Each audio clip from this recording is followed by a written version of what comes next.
Hello, and welcome to the Social Psychic Radio Show featuring Jason Zook. In uncertain times, we must change our focus and priorities. This show will highlight social justice issues with the goal of expanding minds and increasing unity, love, and mutual respect for ourselves and our planet. We support the Black Lives Matter movement.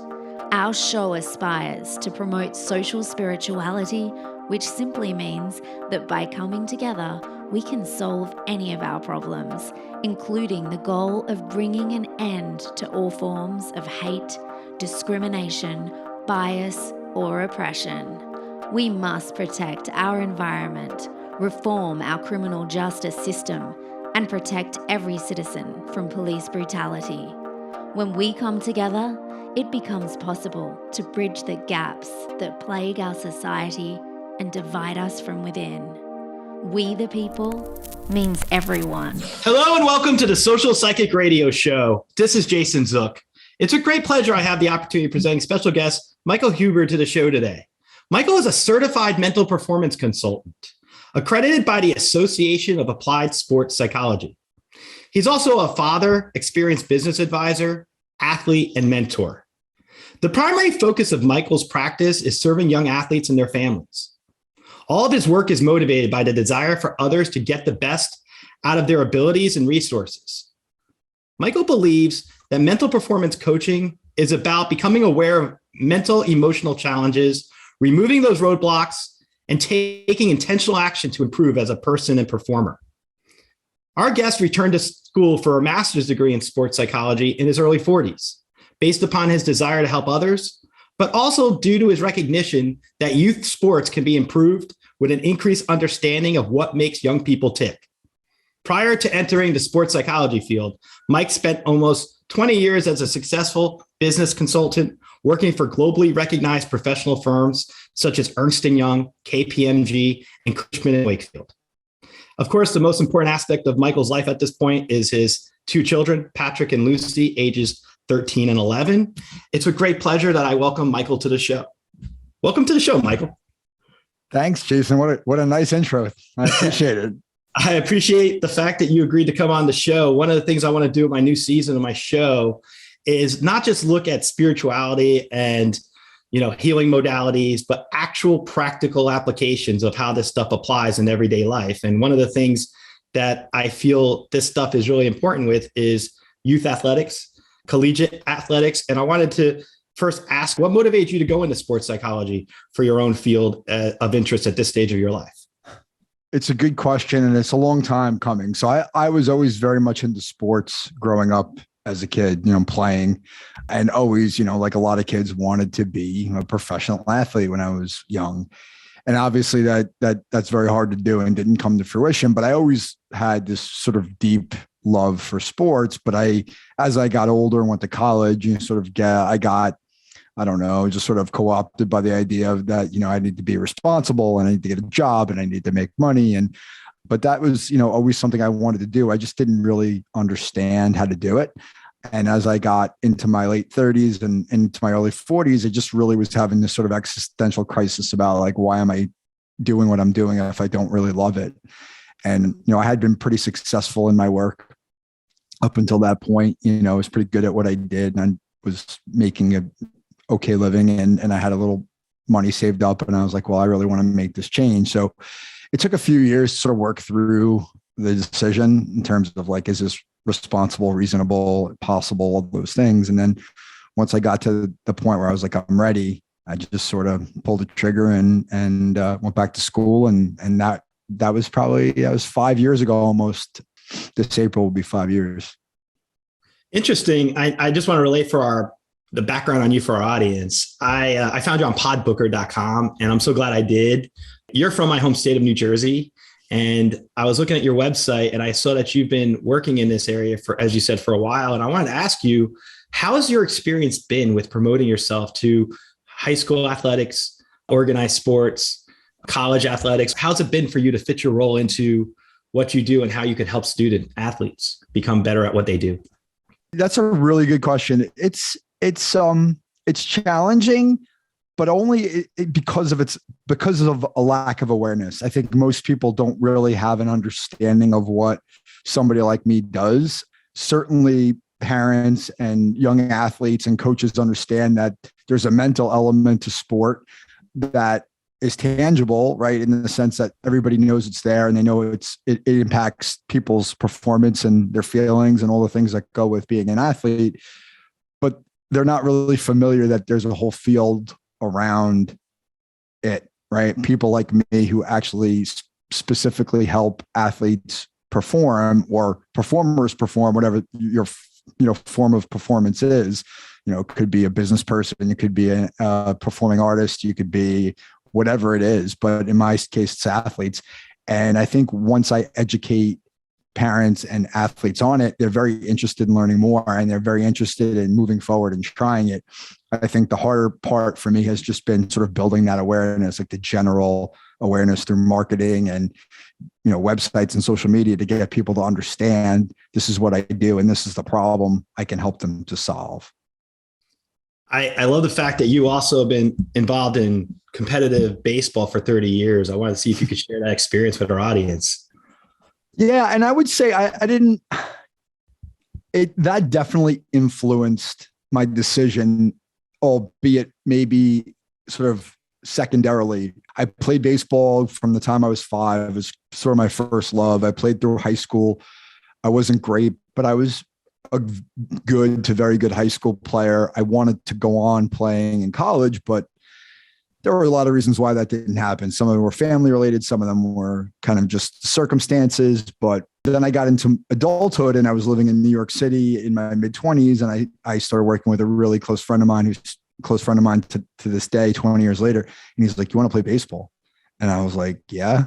Like, where, how, what? Like, I'm 25. And he's like, "Yeah, we play in Central Park. And this is what it looks like." And I started then in probably just 2000, 2001, whatever, sort of playing. And that lasted into my early 40s until I got to a point where I have a couple of fairly serious injuries, ailments that just really limit my ability to do some of the things I would need to do to be successful. So I sort of called it a day. But that experience really inspired me and reminded me how much I love performing. And I think what it's also done is playing a sport competitively in your adult years, at least in my opinion, puts me in a better position to relate to the young athletes, because I've gone through that, where I've struggled, where I've kind of sat up at night staring at the ceiling going why can't I hit? Or how did I make that error? Or, I just feel like I had so much of my identity tied up in sports, even when it didn't matter. I was a father and I was,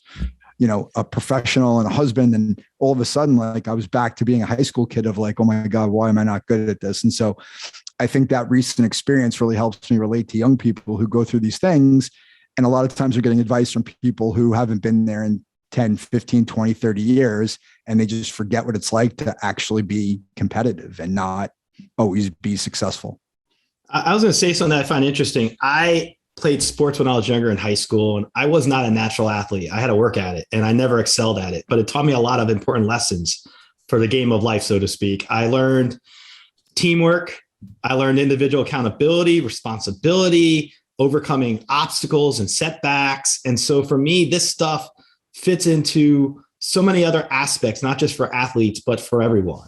And I wanted to ask you, as a mental performance consultant, what type of recommendations would you make to anyone in our audience who perhaps isn't an athlete, but has an interest in learning what type of competitive edge young athletes get working with you to navigate our world right now? Because we're living in this unsettling times. And what do you have in suggestions for? It's a tremendous question, because sports tends to be a canvas, a metaphor for life, right? And so what I really try to teach young people is how to handle adversity and how to stay present when there's so much stuff going on around you or in your mind, and you're not able to sort of focus what's happening in the here and now. So, one of the things I see with young people is, pretty consistently in varying degrees is perfectionism.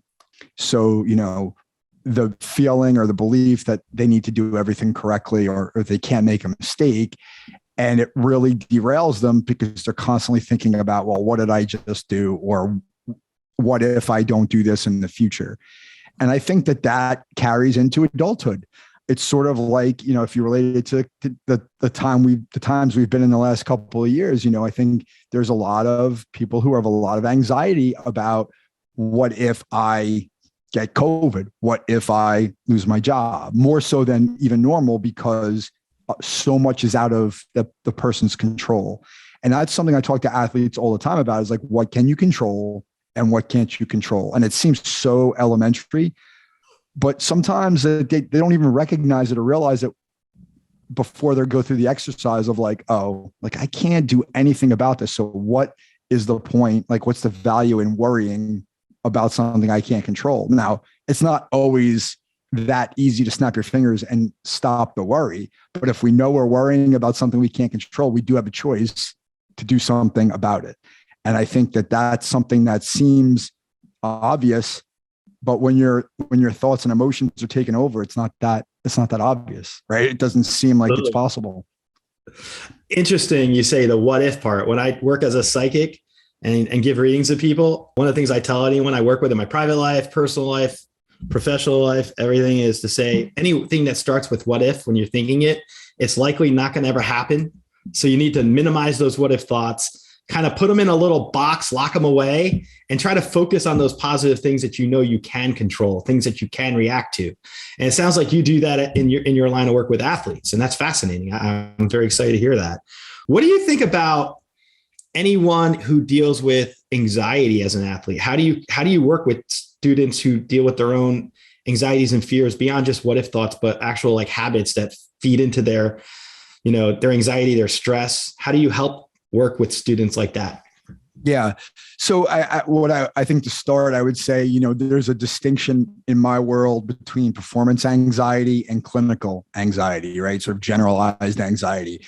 So because my practice focuses on performance only, if I see somebody has performance anxiety, certainly that's something I would work with them on, right? Maybe it's teaching them breathing techniques. Maybe it's teaching them a way to reframe their thoughts, sort of from the what ifs to, rather than looking at it as a threat, looking at it as an opportunity, or maybe visualizing some of the things that we want to be, to come, or just visualizing the way we want to handle a situation.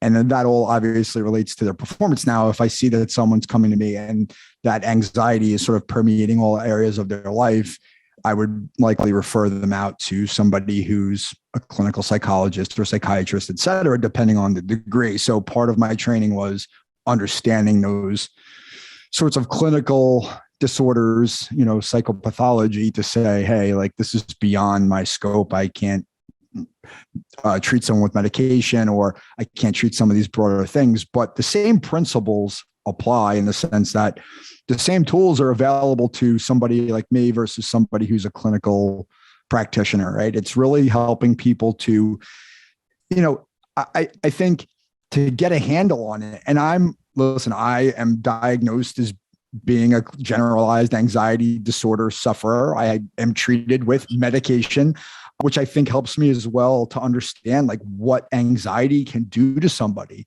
But at the same time, like, I also have the experience of saying, like, okay, once I kind of got a handle on it and I accepted it, and I took control of the situation and did what I had to do, which was ultimately go on medication, which I didn't want to do for a very long time. And then I realized, like, I have to do this to get my life under control because it was taking over. And then doing all those other things plus the medication, my life, it's so manageable now. It's like not something that I really think about much anymore. So it's really about helping them sort of reframe the thinking and give them the tools to supplement maybe some of the other things that are out there that they can use to put themselves in a better place. I love the way you just phrase that, because I believe so importantly, it's to me, where we are right now, if we look at the gestalt, the whole of the person, not just how they perform on the field, I think that you can unlock a lot more for someone's potential and their ability to not get in their own way. And keep them from being stuck with their own negative concepts, or as you said, performance anxiety.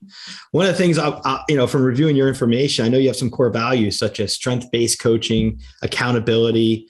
I want to ask you, what do you find in terms of your personal experience working with students when you have a chance to sit down one-on-one with somebody, and if they're new for you, how do you utilize your values as a coach to bring the student athlete that you're working with on the same page as you to start out coaching them? Sure. I mean, in the beginning, I really want to get to know them, right? And so that is me asking them a lot of questions, which I think can be very uncomfortable for a young person because they're so used to, at least this is my experience, they're so used to people telling them what to do and not used to having adults particularly really be curious about who they are and what they want to accomplish and what's important to them, which I think is disarming for them because they're just not used to it. But I think some of it is just very plain communication about, hey, like, I'm here for you. This has to be your process too. And I would like your feedback. If there are things that I ask you to do and you don't want to do them, that's okay. Just understand there's a consequence to it.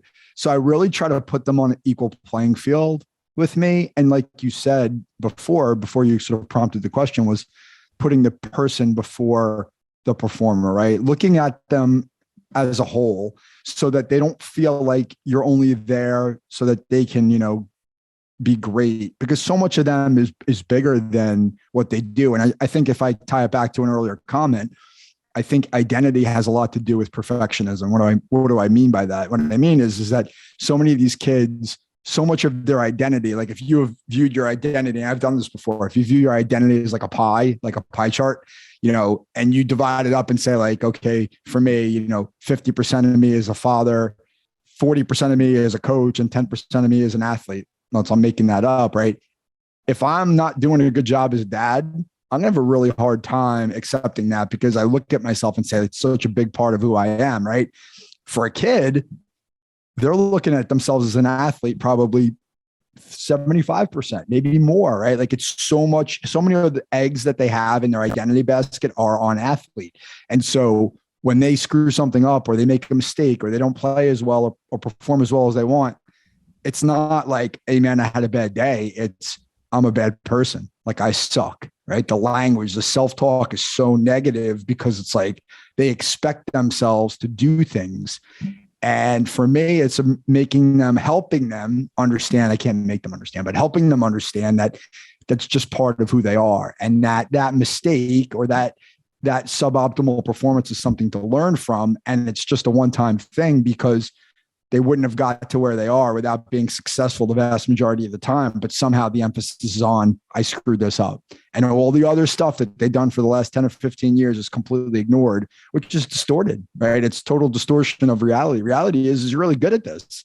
And you had one bad day and you're forgetting all the good stuff and you're only focusing on the bad and it's not helping, So it's definitely personalized one-on-one coaching in the sense that there's not a one size fits all to what I do. I wanted to ask you about your podcast, and it's the Freshman Foundation podcast. If you can share with our audience what motivated you to create your podcast and what type of goals you have with your podcast itself. Yeah. Your podcast, or the podcast is my baby.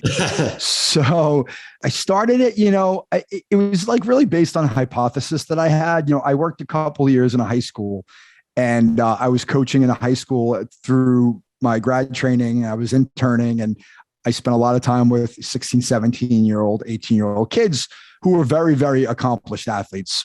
Ultimately, a few of them went on, they're now participating in college at a super high level. And, as they were sort of winding down their career, I started to wonder, like, how are they going to function when they leave this bubble of high school in New Jersey, where you're like the best of the best. And now you're going to a place where everyone's the best of the best from their high school. And now you're just one of many. And so it got me to thinking, like, what are the variables, the elements that go into a successful transition from high school to college athletics specifically. That's sort of the theme of the podcast, and it's broadened a bit. But really, for me, it was because I'm a big podcast consumer and I get a lot out of organic conversations, like two people chatting about a subject where it's really based in like people who are super knowledgeable, have experiences. That's the way I intended it to be, conversation.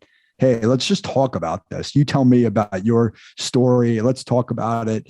And if someone's listening, it's interesting because it's a story. It's not like this sort of prepackaged interview, and they can take from it what they want and they can leave the rest. Now, what I've learned about the podcasting world is that it generates a ton of really good content, right? The conversations, there's so much to pull from it, and there's so many ways to use it from a conversation. And I think that to me, it's like I have my own research lab. I get all these cool people to come on and tell me their stories, and I'm learning from them because it's like, I want to know about this.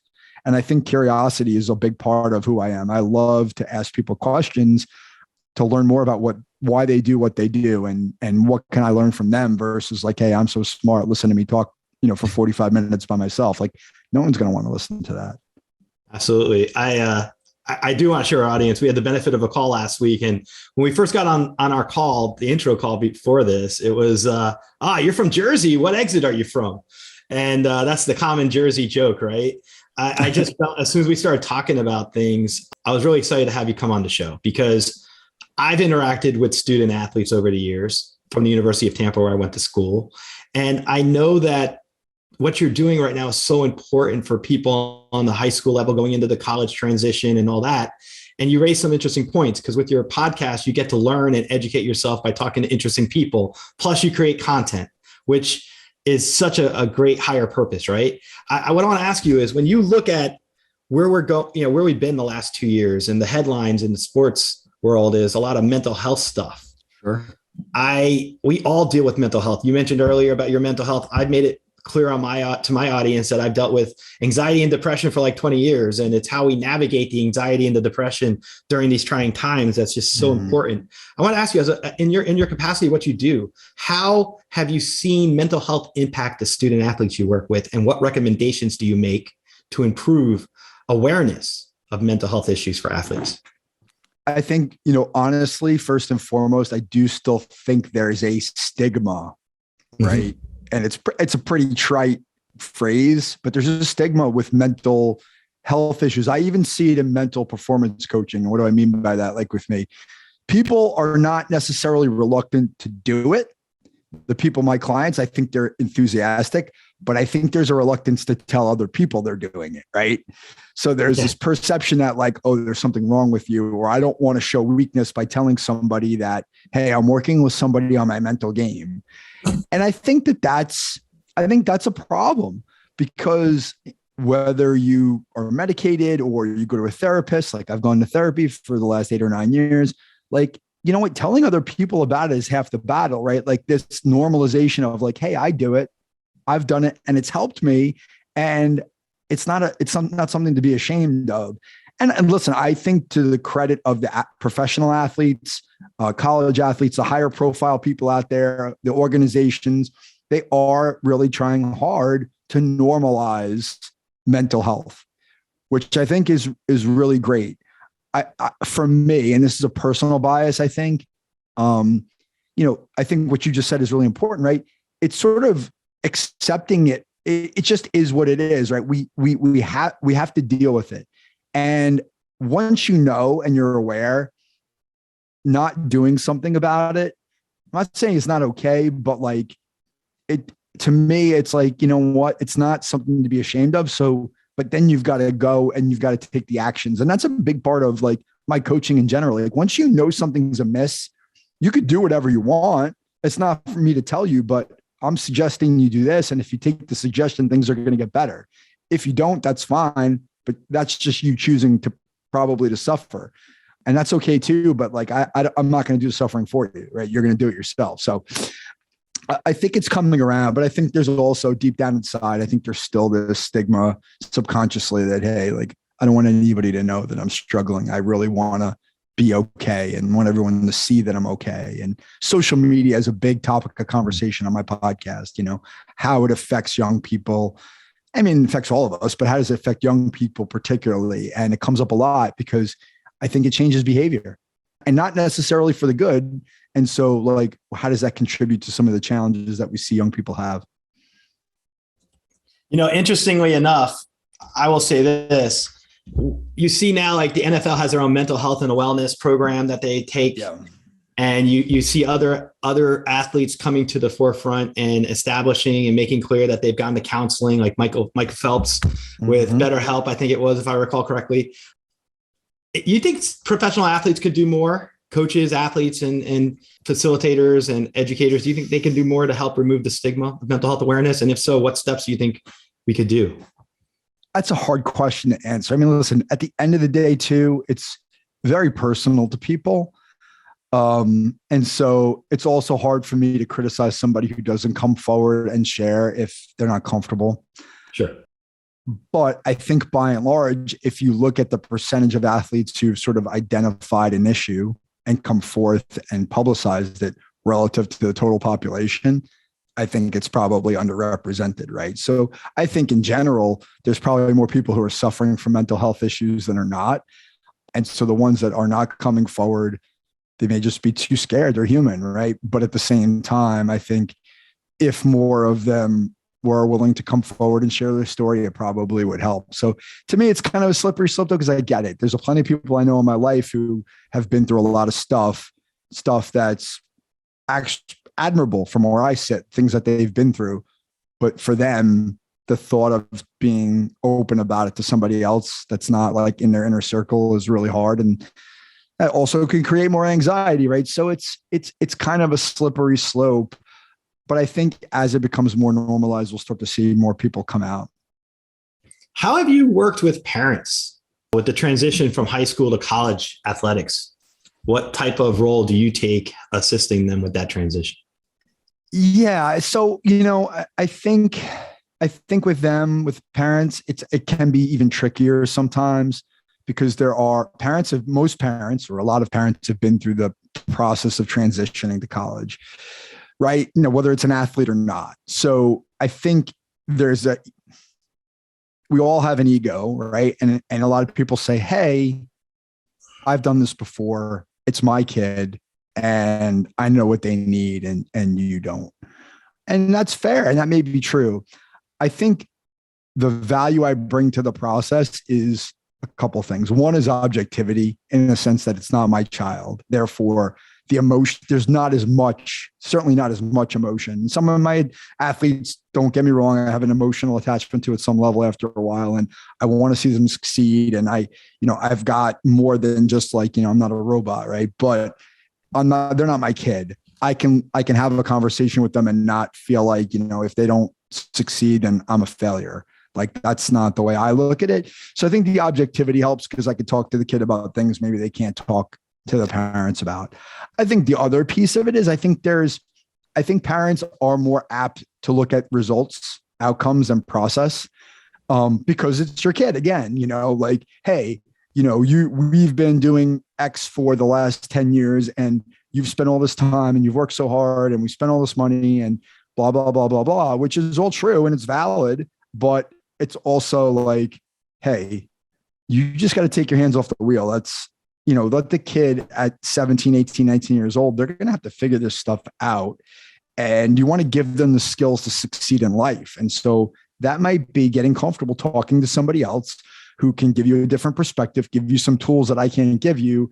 And also you can have the autonomy of knowing like, hey, this is your ship to steer and not me like trying to hold your hand through college. And so, everybody has a different take on it, but I think, the parents who I've worked with most closely trust me and understand that I have their kids' best interests at heart. So I'm a partner more so than somebody who's coming in and telling them what to do. It's more like a sounding board type of relationship. I want to ask you this. I'm in my mind as you're answering your question just now, as you're answering me, I'm thinking, okay, let's say I'm a parent and my son is 18 years old. He's in a senior year of high school. And I come across your information from listening to this podcast. And my son is really interested in being a college athlete. What recommendations would you give to a parent under those kind of circumstances? I think, well, typically that process probably started even much before that senior year, right? It starts probably, 3-4 years before that. But if they were to come to me, I think the number one thing for me, there are two things actually. I think communication is critical. And what do I mean by that? So if you just take the college recruiting process as an example, what I've heard from a lot of coaches is they want to hear from the athlete, not the parent, right? They want the athlete to draft the email. They want the athlete to do the follow-up. They want the athlete to have the conversation. They want the athlete to own it. They don't want to talk to mom and dad. And I think that's really hard for a lot of parents. They want to have control of the process. They want to make sure that their kid gets the best result. And therefore they're like, well, you know what? I can't really trust him to do his own thing. I'm going to step in. I think allowing the athlete to communicate and sort of own the process, even though it might be hard to let go, I think that's a huge part of them making a good decision, because it's going to seem like their idea versus the parent's idea. And that applies to all of us, regardless of age or context. And I think the other piece of it is decision-making, right? I think we're raised in general, at least I was raised with sort of under the right and wrong umbrella, right? This is right, this is wrong, and yeah, I mean, certainly there are things morally that they're right and wrong, pretty black and white, I would say, but there's a lot of stuff there. I talk to athletes about this in the sport context with decision-making. If you play a sport like basketball or soccer, particularly, if I've got the ball in the middle of the court or the field, and I've got 4 players around me, or basketball, or 10 players around me in soccer, there's a lot of good decisions. There's not one right one, right? So rather than saying you should have done this when what you did was just fine, or saying like that was wrong, right? Let it play out, and if there's clearly a bad choice or mistake, then you step in and say, hey, you know what? This is the way maybe you would have thought about doing it, right? And so letting the athlete start to make their own decisions, understand the rewards and consequences of what they do, and also help them understand that it's not like, oh, if I don't do it this way, it's going to be a fail. No, it's a process, right? If you make a mistake, learn from it and move on. And I think that's where some of the perfectionism comes from. Like, this is the way you got to do it. And if you don't do it this way, it's wrong. And then all of a sudden you're worried about doing something wrong because you've been conditioned to operate under that premise. And so I would say, let the kids make their own decisions and, kind of steer them, help them, guide them versus doing it for them. I love the idea of empowerment. And it sounds like you work within empowerment as well. And I want to ask you, in your capacity, what you do, what ways do you empower your student athletes to be the best that they can be? Yeah, I think for me, it's operating in a suggestive environment, letting them know that I think this is going to help you, but if you choose not to do it, that's okay. Or giving them the room to give me feedback as somebody who may be as old as their parents or as old as their coach, right? To give me feedback can be unnatural. So I really try to facilitate that, to say, this is your experience. You own it. You're going to get out of it what you put into it. And I really, really refrain, or try to refrain. I shouldn't say I completely refrain, but refrain from judging them. I think that judging them is really, really could be really damaging to the process. It's not my job to put a value judgment on what they do. My job is to sort of help them think through how to solve problems and give them strategies to do that. But it's not necessarily for me to solve the problem for them, which I think is frustrating for a lot of kids because they're so used to people solving problems for them. And they're like, just give me the answer. And I'm like, no, I'm not going to give you the answer. I'm going to challenge you to do this. And they're just like, well, right. But I think that that's really what empowers them, is empowering them to make mistakes and to solve their own problems. It's almost as if when students engage in athletics, they practice for real life. And it's their performance as an athlete that shows their success within the moment, but how they handle setbacks and failures over the long run, that really gives them life skills. Absolutely. So it's funny you say that. So I was recently doing some research for an article, a blog post about mental skills use in professional baseball. And there was a study about that. It was like a thesis study, but it was pretty comprehensive. And what it said basically was people who use mental skills training with people like me, their performance doesn't necessarily improve significantly, but their longevity does. What does that mean? It means is that the training that they're going through is helping them persist, right, for longer periods of time. In this case, it was like 2.5 years longer than somebody who didn't use it. That's a long time. That's a lot of money. That can mean the difference between, the minor leagues and the major league, getting a contract, right? And so that's a very tangible way to look at it. But if I'm a high school athlete and I'm doing this at 16, well, maybe that extra training puts me into college because I'm persistent. I know how to deal with adversity. I know how to get my mind to work for me rather than against me. And so that's the way I pitch it. To look at like times, race times or statistics. Yeah, I mean, sure. Is that an indicator that mental performance coaching is working? It might be anecdotally, but it's more, how do I feel about myself? Can I, put a smile on my face when things aren't going so good and give my best effort? Because that attitude's going to matter. And that's what you control. What's your favorite aspect of working with student athletes within the context of being a mental performance coach? To me, what's my favorite part? I love getting to know them. Like, I love getting to know them, because I think one of the things that inspired me, and I didn't really say this when you asked me the question in the beginning of the show, but one of the things I realized when I applied to school, they asked me to write a personal statement, and I said, like, if I would have had something like this 30 years ago, I would have played in college, because I would have had some of the tools, because I had the physical ability, but I was, pardon the phrase, I was not mentally strong. I was going to use another phrase, but I didn't. It was probably a good choice, but I wasn't mentally strong. I let my emotions overcome me because I felt bad about myself, self-esteem and all this other stuff. And I never could perform up to that level because it was like a roller coaster all the time. So for me, it was like, well, if I would have had this, then I could have been different. And so, like, for me, it's like, how do I make a difference in these young people's lives so that they don't have the same fate that I do? And I think one of the things I'm particularly good at is being able to relate to people, particularly young people, which I think a lot of adults have a hard time with, right? Like, oh, you're just a kid and millennial and this and that, right? And there's all these value judgments. Kids don't work as hard today as, and it's like, you know what? Like, nah, I think we just beat kids. I was beat up when I was younger because that's just the way we treated kids. Now they're different. And I like to be able to like see them for the person that they are and be curious about them and want to help them get to where they want to go, because there's so much runway for them, and it's fun. That's the fun part for me. I really enjoy that. What do you think is one of the biggest challenges to this particular field, mental health, mental performance coaching? What do you think is like one of the greatest challenges as we go forward? That's, there are a lot of challenges.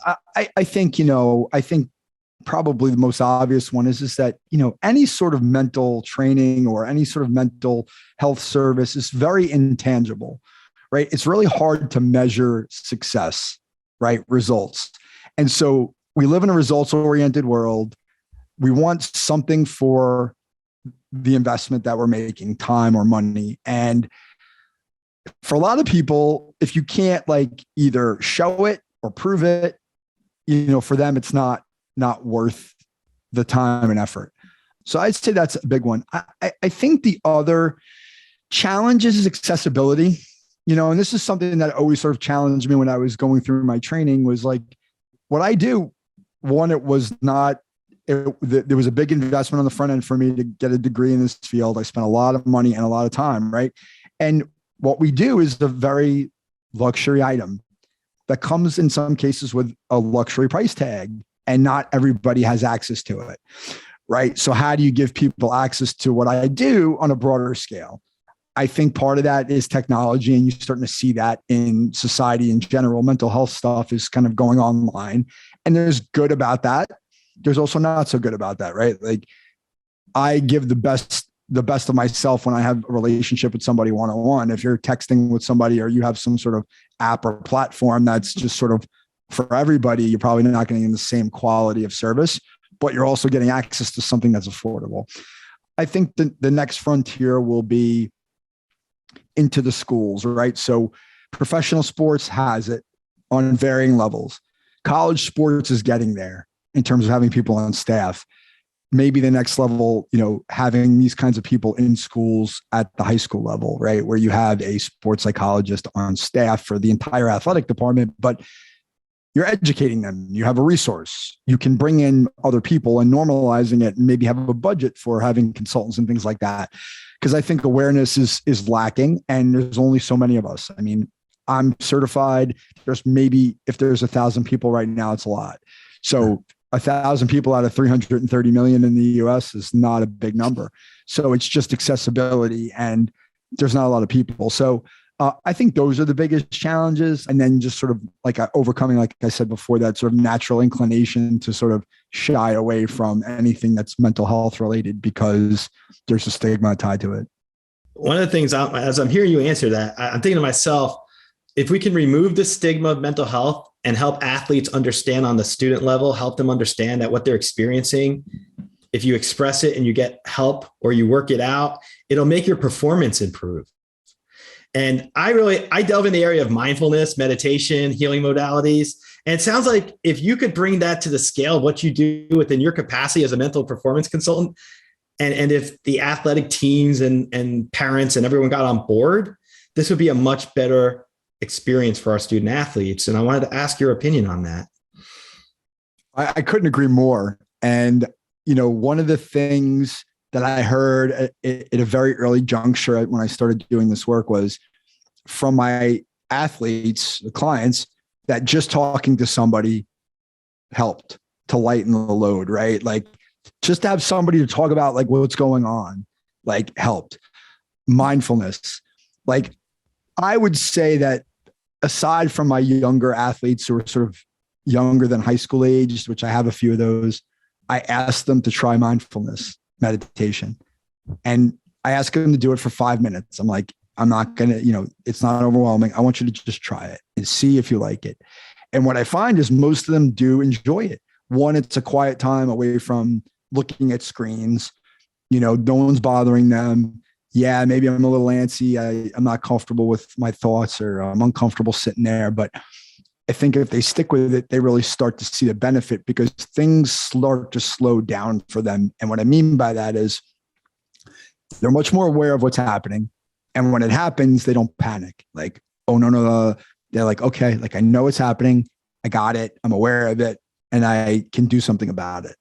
So like, I'm a huge proponent of that because I think it just helps. It helps me. That was a big part of dealing with my anxiety was practicing mindfulness and really starting to understand that, hey, it's not as bad as I think it's going to be. That what if, right?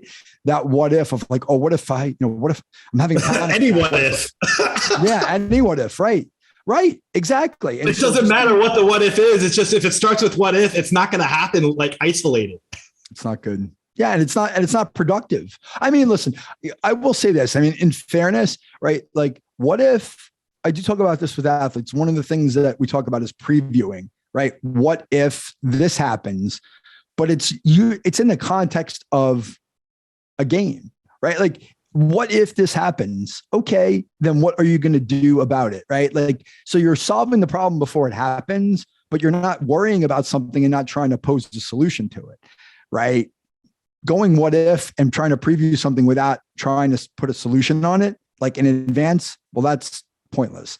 But if you say like, oh, what if this happens? I'm going to do this, or this. Well, now you're planning. It's a little different, right? You're addressing the anxiety. So there's a lot that comes with it. It's the mind is such a complicated thing and it's so powerful, and all of the negativity that we think and all the things that trouble us and the what ifs and the worries, like our brains are programmed to all that stuff, survival mechanism. And so I try to teach them that too. This is how the brain works. Like you've got this tiny little, walnut sized gland called an amygdala, and that thing is like overwhelming 80% of your brain. And like, we all go through it. So like, it's going to happen. What are you going to do when the alarm goes off? Are you going to react to the alarm, or are you going to notice the alarm and go, no, it's a false alarm? That's the kind of stuff that I do with them. And just bringing that kind of perspective and giving them some of the knowledge, just understanding how the brain works gives them kind of relief, because they're like, oh, okay, like it happens to everybody. Like, oh, there's nothing I could do about it. Oh, okay, that I get it now. Okay, like when it goes off, I'm gonna be ready for it. And that's just rewarding, because I didn't know that stuff until I was like 40 years old. They're 16, getting a jump on all this stuff. That's not only for performance, a life skill you take with you. Absolutely. I couldn't say it better. I think that the skills you gain in life through experiences and adversity help shape your ability to manage difficulties. And I think if you can impart that on younger students, they'll be much better prepared to be equipped with everything that's ahead. I know we're running low on time, but I want to ask you, how can our audience find you? And I wanted to I'm just so excited having you on right now, because I think this important topic is so critical because of where we are right now as a society. There's like a renaissance that we're going through spiritually, physically, mentally, and I believe in the whole mind, body, spirit dynamic. So let me first ask you though, I want to ask you, how can we find you? So you could find me on my website. It's Michael V as in Vincent, which is my middle name, Huber, HUBER.com. That's my primary website. Freshmanfoundation.com as well. And then on social media, you could find me at Michael V. Huber on Instagram. So those are kind of the best places to check me out. I'm always putting stuff up and putting up content. And there's some free stuff on the website that you might find valuable, an ebook. And I'm working on a video course that's going to come out shortly. That'll be free. So anything to start to like kind of build a foundation or the building blocks for mental performance training. I think it's really interesting. I was looking at your site too, and I didn't get a chance to bring this up yet, but the facts about you finished the Chicago Marathon in 5 hours and 21 minutes in October of 2018. I give you credit there because I did a marathon many moons ago in 2006, and it takes a lot of training and a lot of obstacles to overcome within your mind. And I want to ask you, like, first, I want to congratulate you for that. Thank you. Secondly, what did that experience what did that experience impart on you in terms of your experience as a mental performance coach? It's an awesome question. It was so hard. Training, staying motivated for the training was hard. And I undertrained, meaning like I was training, like, it's not like I ran the marathon cold, but what I learned is like, listen, you got to put in the work, right? Like, I was training up to 15, 16 miles. I never got up to 20 in my training. And not surprisingly, about mile 15, you hit the wall? I went through a bunch of stuff. Yeah, I hit the wall, but I was like, my body was like crapping out on me. I was in the bathroom and this and that, and it was raining. It was a disaster. So physical training. Yeah. I think the thing that I learned is that, to me, I try to, like, in the beginning, I set a goal for myself, like a time goal, and it didn't even come close to fruition. To me, it was just about finishing, right? That idea of putting one foot in front of the other. I walked a bunch in the last 10 miles, tried to run.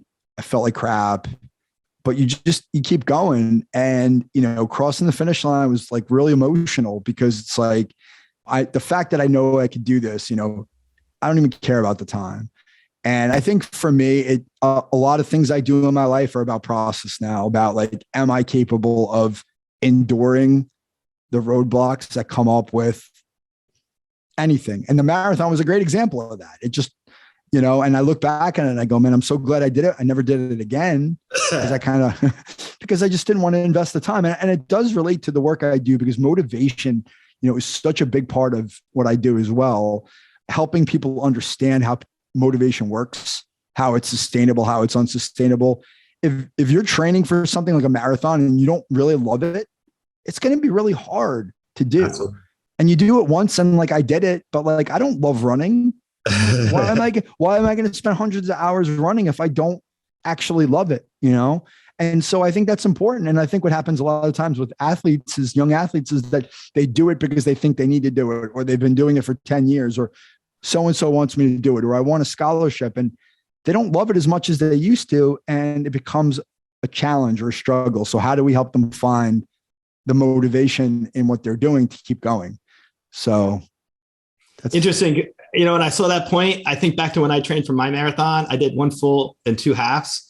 And the second one was a full one. The first one was a half for Disney World Marathon, the Walt Disney World Half Marathon. And I did it in January of 2006. And I was confident. And then my old boss at the time was like, oh, you should do a full one. So I did one of the Gasparilla Distance Classics here in Tampa. And I remember when I did my full one a few weeks later, I hit the wall at mile 20. Every part of my leg muscles kinked up. And you know how they have volunteers on the side that give you like refreshments? Yeah. I had a woman run up to me, the kindest woman. She was like my angel during the marathon. She ran up to me and gave me like a banana and some of that gel stuff. Yep. And I remember I was just so determined to finish, and I did. And when I finished, like you said, it's an emotional thing. I did my marathon in honor of my grandfather, who died of a stroke a few years earlier, or recently before that.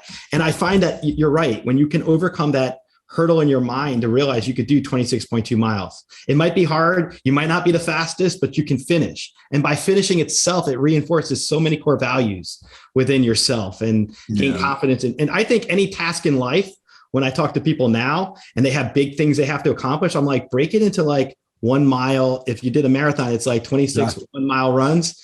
Break it into a smaller piece. And that by itself has given me a lot of opportunities that I didn't think in the past I could do. Yeah. I mean, there's so much good stuff in there, right? As it relates to the topic we're talking about, right? You had a purpose for doing it, right? You dedicated it to your grandfather, right? Like that's your motivation. Like, I know why I'm doing this. Like there's a reason, a bigger reason for it. And then breaking it into pieces is awesome, right? And for me, when I was running it, it was, hey man, just take a step, just keep stepping forward.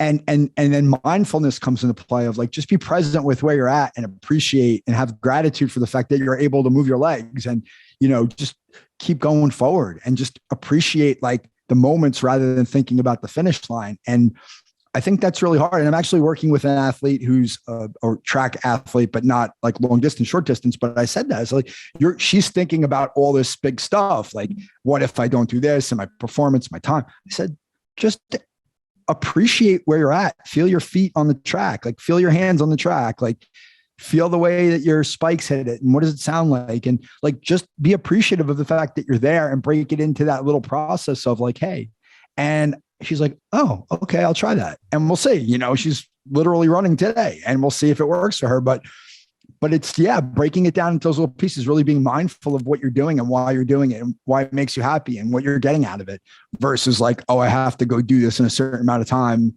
And that result invariably is out of your control completely. Absolutely. I know we're going to wind this down. This is just such a great topic, but I want to ask you, I know you're an author. Can you share with our audience about your book? Yeah. So my book, well, actually it's like my ebook on my website. It's basically a primer for anybody who's interested in mental performance coaching, right? So really understanding sort of the building blocks for optimal performance and there's some activities in there to do to kind of help shape what you want to get out of your performance. And then there's a little bit of information about the skills that really can help a performer be at their best.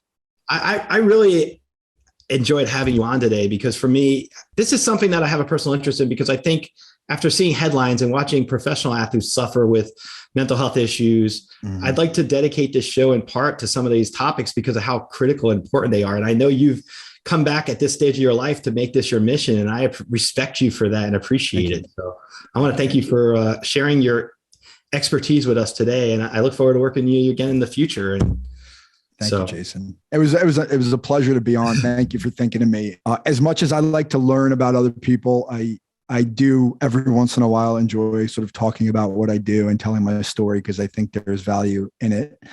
I'm really grateful to have a chance to kind of share that for a bit and hopefully something, somebody gets something out of it, again, being of help and service to others. I just want to thank Michael for coming on the show today and sharing his expertise with us. This is such an important topic because of what we're dealing with as society. Our student athletes are a part of our future. And if we don't address their needs appropriately, we're actually creating a disservice for ourselves as a society. And from my vantage point as a intuitive person who I always say we're spiritual people living in a 3D physical world. We can't ignore the type of work that Michael does as a certified mental performance consultant coach. It's so critical. Athletes on and off the field are challenged every single day. And each of us in the audience knows someone who's participated in a sport at some point in their life. And the values and the ethics that we can gain by having advocates like Michael working with students individually and parents and filling in those missing gaps. We need the resources to dedicate and help student athletes go into their careers and as young adults, but also make sure that their mental and emotional challenges are addressed as well.